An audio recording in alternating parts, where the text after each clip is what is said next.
வணக்கம் ஃப்ரெண்ட்ஸ். இன்றைக்கி assistant professor எக்ஸாமுக்கு பேப்பர் 1ல் தமிழ் 25 மல்டிபிள் சாய்ஸ் கொஸ்டின் இருக்கும். அதுக்கு டிஆர்பி ப்ரீவியஸ் நடத்தில் கொஷின் பேப்பரை தான் இப்போ பார்க்க போகிறோம். இதில் நம்மளுக்கு டிஎன்பிசி மாதிரி இல்லைங்க. தமிழை பொறுத்த வரைக்கும் நீங்கள் டிஆர்பி கொஷின் நிறையா இருக்கும். நீங்கள் எடுத்து பார்த்து ஒர்க் அவுட் பண்ணுங்கள். ஏன்னா இந்த ஆங்கிள் வேறு, டிஎன்பிசி ஆங்கிள் வேறு. இது பார்க்கும்போது உங்களுக்கே தெரியும், இது ரொம்ப கஷ்டமாகவே இருக்கிற மாதிரி இருக்கும். நீங்கள் நிறையா ப்ராக்டிஸ் எடுத்தால் தான் இது சரியாக இருக்கும்.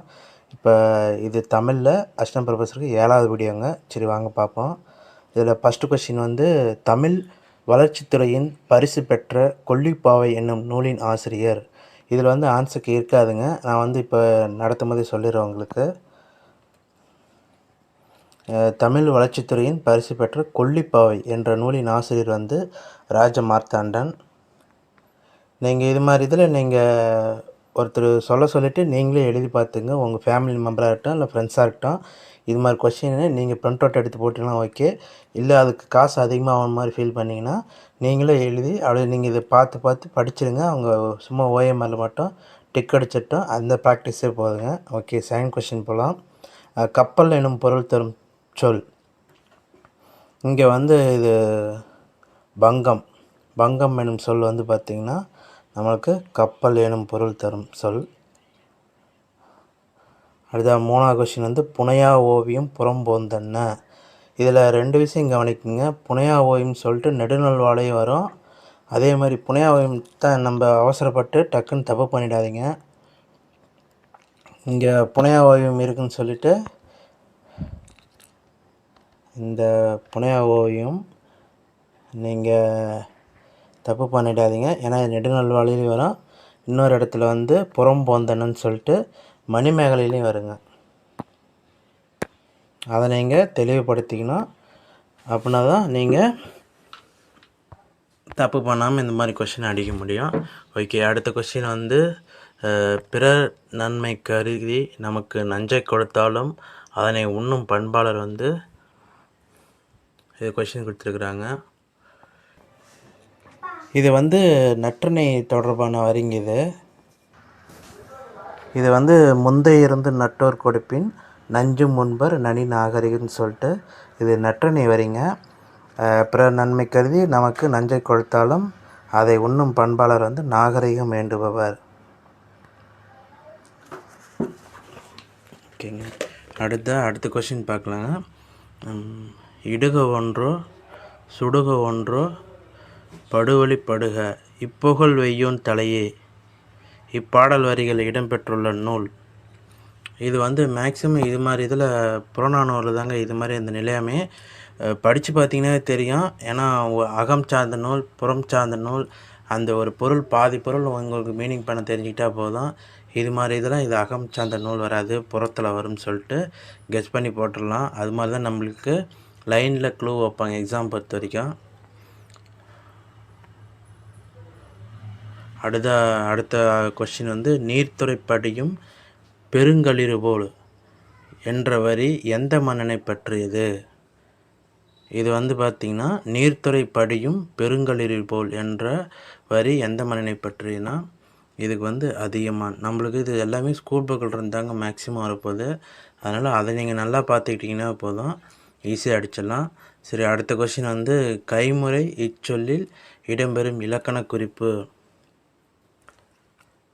கைமுறை நான் இது இலக்கணமே நடத்தியிருப்பேங்க, உங்களுக்கு லைவ் கிளாஸில் நடத்தியிருப்பேன். அதுக்கு வந்து பார்த்திங்கன்னா இதில் வேற்றுமையில் சொல்லியிருப்பேன். 3ஆம் வேற்றுமை உருபும் பயனும் உடன் தொக்க தொகை. பெயர், ஐ, ஆள். இது ரொம்ப சிரமப்பட வேண்டாங்க. நம்மளுக்கு ஸ்கூல் புக்கில் இலக்கண குறிப்பில் கம்மியாக தான் இருக்கும். அது நீங்கள் இப்போ ஒரு சில இது நம்மளுக்கு படித்தா அது பொருள் வராது, இல்லை புரிஞ்சிக்க முடியாது. அது மாதிரி இதை அப்படியே மக்கப் பண்ணிங்க. இது ரொம்ப டீட்டெயிலாக பார்த்துட்டு அவங்க டைம் வேஸ்ட் பண்ணிகிட்ருக்க வேண்டாம். அடுத்த இதுவும் ஸ்கூல் புக்கில் தாங்க இருக்குது. ஆனால் இது வந்து ஹையர் ஸ்டாண்டர்டில் இருக்கும். ப்ளஸ் 2 இருக்குதுன்னு நினைக்கிறேன். வெந்தாறு பொன்னின் அந்தி பூப்ப என்ற இப்பாடலில் அமைந்துள்ள படிமம். இதுக்கு வந்து உருவம். உருவம் உருவம் வந்து பார்த்திங்கன்னா படிமத்தில் இடம்பெறும். வெந்தாறு பொன்னின் அந்திப்பு உப்ப இதில் அமைந்துள்ள படிமம் வந்து பார்த்திங்கன்னா நம்மளுக்கு உருவம். அடுத்த இது மாதிரி கொஷின் அவாய்ட் பண்ணிடுங்க, ஏன்னா எந்த நாட்டை சேர்ந்தோன்ட்டு இது மாதிரி ஒரு கொஷின் பார்த்துட்டு நீங்கள் அப்புறம் அந்த ஸ்கூல் புக்கு பார்க்கும்போதெல்லாம் நீங்கள் எல்லாமே எந்த நாடு அப்படின்னு ரொம்ப டீட்டெயிலாக பார்த்துட்ருக்காதீங்க, அது பார்த்து வச்சுக்கோங்க. அடுத்த புறநானூற்றை முதலாக பதிப்பித்தவர், இதுக்கு வந்து உவேசாங்க பதிப்பில் நம்மளுக்கு ஃபேமஸான இது மாதிரி. இப்போ தமிழ் மேஜராக இருந்தால் அவங்களுக்கு அது ஒரு பெரிய விஷயமே இல்லைங்க, ஏன்னா அது பார்த்தோன்னு கெஸ் பண்ணிவிடுவாங்க. ஏன்னா யார் பதிப்பிச்சாங்க, யார் உரையாசிரியர் அப்படின்னு சொல்லிட்டு அந்த கேட்டகிரியில் அவங்க எல்லாம் நூலாக இருக்கா அவங்களுக்கு தெரியும். அது மாதிரி இதில் இவங்க ஈஸியாக ஃபில்டர் பண்ணிட்டாங்க. மற்ற மேஜருக்காரங்க குறைஞ்சபட்சம் ஸ்கூலில் என்ன இருக்குதோ இது மாதிரி கேட்டகிரியில் படிக்கும்போது பதிப்பாசிரியர், உரையாசிரியர் அது மாதிரிலாம் பார்த்து வச்சுங்க. புறநானூற்றை முதலாக பதிப்பித்தவர் உவே சாமிநாத ஐயர். 1894ங்க. 1894 உவேசா புறநானூற்றை முதலாக பதிப்பிச்சிருப்பார். அடுத்த நோ எனும் ஓரெழுத்து ஒரு மொழி வரும்போது தரும் பொருள், இது நான் என்னோடய ஷார்ட்ஸ்லேயே போட்டிருப்பேங்க, அதில் இருக்கும். எல்லாமே நெடில் வரும்.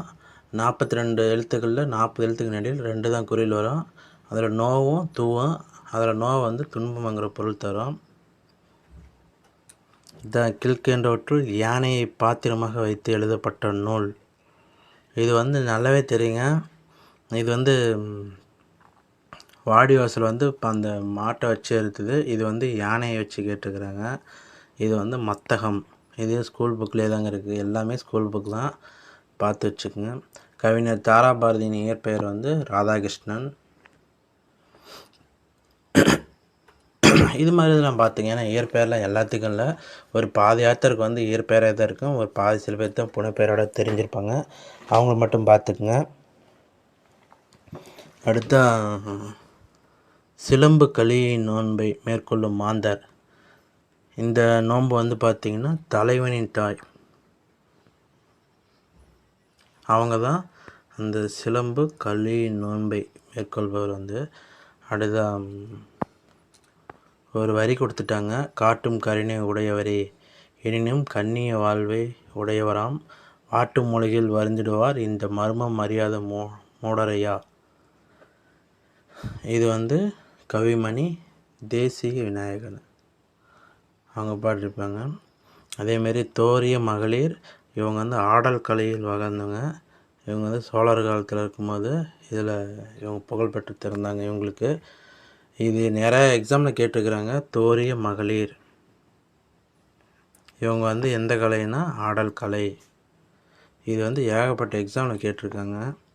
அதேமாதிரி தென்னிந்திய சமூக சீர்திருத்தின் தந்தை வந்து அயோத்திதாச பண்டிதர். இப்போ அந்த நிறைய இதில் வந்து பார்த்திங்கன்னா இந்த நியூ கவர்மெண்ட் வந்ததுலேருந்து அந்த ஐயர், அந்த அந்த நாயக்கர், தேவர் அந்த பேர்லாம் எடுத்துட்டதுனால உங்களுக்கு ஏற்கனவே படிச்சுக்கிட்டு இருக்கவங்களுக்கு சிரமமாக இருக்குங்க, அது கொஞ்சம் அட்ஜஸ்ட் பண்ணிக்கோங்க. நாவின் நுனி மேல் நோக்கி வளைந்து வருடுவதால், இங்கே நம்மளுக்கு நாவின், நீங்கள் இது மாதிரி கொஷினில் நீங்கள் ஒன்று ஒன்றா சொல்லி பாருங்கள் இந்த இடத்துல. ஆனால் இங்கே ராவும் லாவும் ரெண்டும் ஒரே மாதிரி தாங்க இருக்கும், ஆனால் இந்த இடத்துல ஒரு சின்ன வித்தியாசம்தான் வருது. அந்த வருடுவதால் நெருங்குவதால் அந்த இதை மட்டும் தான் நீங்கள் பார்த்து வைக்கிங்க. இது 7th புக்லேயும் இருக்குது, 8th புக்லேயும் இருக்குங்க. இந்த இதில் பார்த்துங்க. இந்த எழுத்துக்கள் இடப்பிறப்பு, முயற்சி பிறப்பு, உயிரெழுத்துக்கள் பிறப்பு, மெய்யெழுத்துக்கள் பிறப்பு, இந்த கேட்டகிரிலாம் வைஸாக பார்த்துக்குங்க. இதுக்கு வந்து நாவின் நுனி மேல் நோக்கி இந்த நா வந்து பார்த்திங்கன்னா இங்கே மேல் நோக்கி வருடுவதால் வந்து பார்த்திங்கன்னா லகரம் பிறக்கும். ஓகே, அடுத்ததாக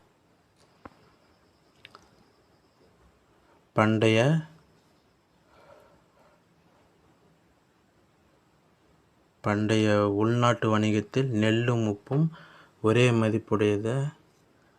இதை வந்து பார்த்திங்கன்னா நம்மளுக்கு என்ற வணிக குறிப்பு நூல்.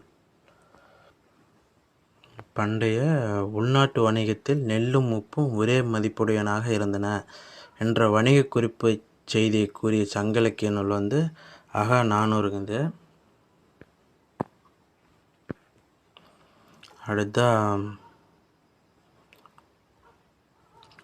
ஒவ்வா உற வந்து கூடும் உடுபதி இரவி ஒத்தார் யார் யார்.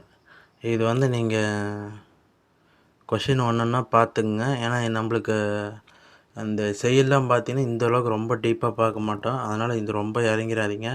இது மாதிரி கொஷின்லாம் கொஞ்சம் பார்த்துட்டே கூட விட்டுருங்க. ராமன் இதுக்கு வந்து ஆன்சர் வந்து ராமன் சுக்ரவேனுங்க. ஆனால் நம்மளுக்கு இந்த அளவுக்கு டீப்பாக இறங்கி பார்த்துட்டு இருந்தீங்கன்னா வரி வரியாக படிச்சிங்கன்னா நம்மளுக்கு ரொம்ப டைம் ஆயிரும். அதனால் இது மாதிரி கொஷினை முடிஞ்ச அளவுக்கு அவாய்ட் பண்ணிவிடுங்க. தமிழன் என்ற சொல்லி முதலில் எடுத்தாண்ட இலக்கியம் அப்பர் தேவாரத்தில் தான் முதல்ல வந்து பார்த்திங்கன்னா தமிழன் என்ற சொல் வந்து பார்த்திங்கன்னா இடம்பெறுங்க. அடுத்ததான் திங்கள் ஞாயிறு மலை என்ற இயற்கையை வாழ்த்தது வந்து சிலப்பதிகாரம். திங்களை போற்றுறதும் ஞாயிறை போற்றுறதும் மாமலை போற்றுறதுன்னு சொல்லிட்டு இயற்கையை வாழ்த்துவதாக தொடங்கப்படுது. அடுத்த தொழிற்பெயர் விகுதிகள். இது ஒரு தொழிற்பெயர் விகுதிகள் ஒரு 27 பக்கம் கொடுத்துருப்பாங்க. அதில் நம்ம அந்த குறிப்பிட்ட முக்கியமானது மட்டும் பார்த்து வச்சுங்க போதுங்க. விகுதிகள் கிடையாது. நீங்கள் கொஷின் நல்லா பார்த்து வச்சுக்கோங்க.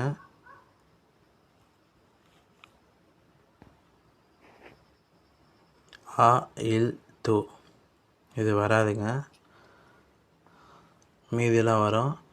அதே மாதிரி குளமின்னார் மழை பெய்யென பெய்யும் பாடலடி பயின்று வரும் நூல் எது. இதுக்கு வந்து திருமலை முருகன் பல்லு. அடுத்தா இங்கே வந்து ஆசிரிப்பாவின் வகைகள் 4 இருக்கும். அது 4க்கும் கொடுத்துட்டு அதுக்கு என்னன்னு தான் கேட்டிருக்காங்க. இதை பாருங்கள். எல்லா அடிகளும் ஒத்து நடைபெறுமாயின் எல்லாமே ஒரே மாதிரி இருக்குங்க. அப்போ வந்து நிலை மண்டில ஆசிரிப்பா, அதுக்கு பேர் எல்லா அடிகளும் ஒத்து வருவது, நிலை மண்டில ஆசிரிப்பா. அடுத்துதான் நடு ஆதி அந்தத்து அடைதருவாதத்து அகவல். இது வந்து பார்த்திங்கன்னா நடுவில் இருக்கிறத முதலாகவும் அது மாற்றி போடுறது வந்து பார்த்திங்கன்னா அடியை மாற்றி போட்டு கொடுக்குறது வந்து அடி மாதிரி மண்டியில் ஆசிரிப்பா. அடுத்த இடைப்பல குன்றின்னா முதல் வரியும் இறுதி அடியும் இங்கே முதல் அடியும் இறுதி அடியும் ஒரே மாதிரிக்கும், நடுவில் சின்னதாக வருங்க. இது பேர் தான் இணைக்குரல் ஆசிரிப்பா. இடைப்பல குன்றின் அதுதான் இணைக்குரல் ஆசிரிப்பா. மீதி வந்து கடை அயற்பாதம், அதாவது கடைசி அடிக்கு அடி வந்து 3 சீரால் வருவது நேரிசை ஆசிரியப்பா. ஓகேங்க, இதை மட்டும் பார்த்து வச்சுக்கோங்க. நம்ம இது மாதிரி உங்களுக்கு தமிழ் படித்தவங்களுக்கு மட்டும்தான் கொஞ்சம் ஈஸியாக இருக்கும், மற்றவங்க கொஞ்சம் சிரமப்படுவீங்க. ஒரு சில கீவேர்டை வச்சு தாங்க நீங்கள் ஃபேஸ் பண்ணி ஆகணும். அதனால் அதுக்கு தகுந்த மாதிரி ப்ராக்டிஸ் எடுத்துங்க. அடுத்த புதிர்களுக்கான விடைகளை தேர்வு செய்க. வண்டியையும் இயக்கும் பெரும் கப்பலையும் தாங்கும். வண்டியையும் இயக்கும் பெரும் கப்பலையும் தாங்கும் வந்து இதுக்கு வந்து ஆளிங்க. அடுத்த தமிழ் கவிஞர் என்பதன் இலக்கண குறிப்பு. தமிழ் கவிஞர் என்பதன் இலக்கண குறிப்பு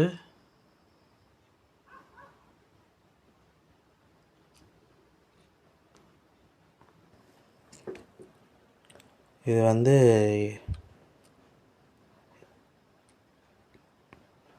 இருபெயரட்டு பண்புத்தொகைங்க. அடுத்தது சதாவதானி வந்து செய்குதம்பி பாவலர் வந்து பார்த்திங்கன்னா ஒரே நேரத்தில் நூற்றுக்கணக்கான செயல்களை வந்து பார்த்திங்கன்னா நினைவில் வைத்து கொள்ளக்கூடியதாக திகழ்ந்ததால் அவர் சதாவதானி சொல்லிட்டு சொல்லியிருந்தாங்க. அடுத்த 59 நுட்பமான ஒழிப்பு முறையுடைய எழுத்து. நுட்பமான ஒழிப்பு முறையுடைய எழுத்துனா அது ஆயுத எழுத்துங்க. அடுத்த கடைசி கொஸ்டின் 5ஆம் உலகத்தமிழ் மாநாடு எது. இதுக்கு அந்த ஷார்ட்கட்டு தாங்க இருக்கும். கோயிலுக்கு சென்று, அது ஒரு இதுலேயும் ஒரு சொல்லுவாங்க. இப்போ நாங்கள் படிக்கும்போது பார்த்தீங்கன்னா கோயிலுக்கு சென்று பார்த்தீங்கன்னா யாரும் மதிக்கவில்லை. அப்போ மதுரை வந்து பார்த்தீங்கன்னா 5ஆவது. இந்த அங்கே ஒரு சில இதுக்கு மட்டும் தான் ஷார்ட்கட் போகணும். அதுக்குன்னு எல்லாமே ஷார்ட்கட் போட்டு நம்ம எதுக்கு என்னன்னு தெரியாமல் மறந்துட்டு போயிடும். அது மாதிரி பண்ணாதீங்க. அதே மாதிரி நீங்கள் புரிஞ்சிக்க வேண்டியது ஒரு 80% புரிஞ்சுக்கணுங்க. படித்து புரிஞ்சுக்கிட்டு தான் இருக்கணும். மீதி ஒரு 10% மக்கப் பண்ணிங்க. மீதி ஒரு 10% மட்டும் தான் ஷார்ட்கட் போடணும். அதை விட்டு எல்லாமே ஷார்ட்கட்டில் தான் படிச்சிங்கன்னா நம்ம எந்த இதுக்கு எந்த ஷார்ட்கட்னு சொல்லிட்டு மறந்துடுவோம். அது நிறையா தப்பாக முடிஞ்சிடும். அதனால் அதை பார்த்து வச்சுக்கோங்க. ஓகே ஃப்ரெண்ட்ஸ், இது மாதிரி நீங்கள் ப்ரீவியஸ் கொஸ்டின் பேப்பரில் தமிழில் வந்து டிஎன்பிசியில் பார்க்கும்போது அந்த ஆங்கிலும் மாறுபடுங்க. ஏன்னா அது அந்த தமிழ் லாங்குவேஜ் தெரியுமான்னு சொல்லி தான் டெஸ்ட் பண்ணி பார்ப்பாங்க. ஆனால் டிஆர்பி பொறுத்த வரைக்கும் நல்லா தமிழ் இப்போ யூஜி பிஜி படிச்சிருந்தாவே அவங்களுக்கே சிரமமாக இருக்கும். அது மாதிரி தான் இந்த கொஸ்டின் எடுப்பாங்க. அதனால் இந்த தமிழ் அதுக்கு தகுந்த மாதிரி நீங்கள் படித்து வச்சுக்கோங்க. வரி வரியாக படிங்க, ரொம்ப முக்கியம். Okay friends, thank you. அடுத்த வீடியோவில் பார்ப்போம்.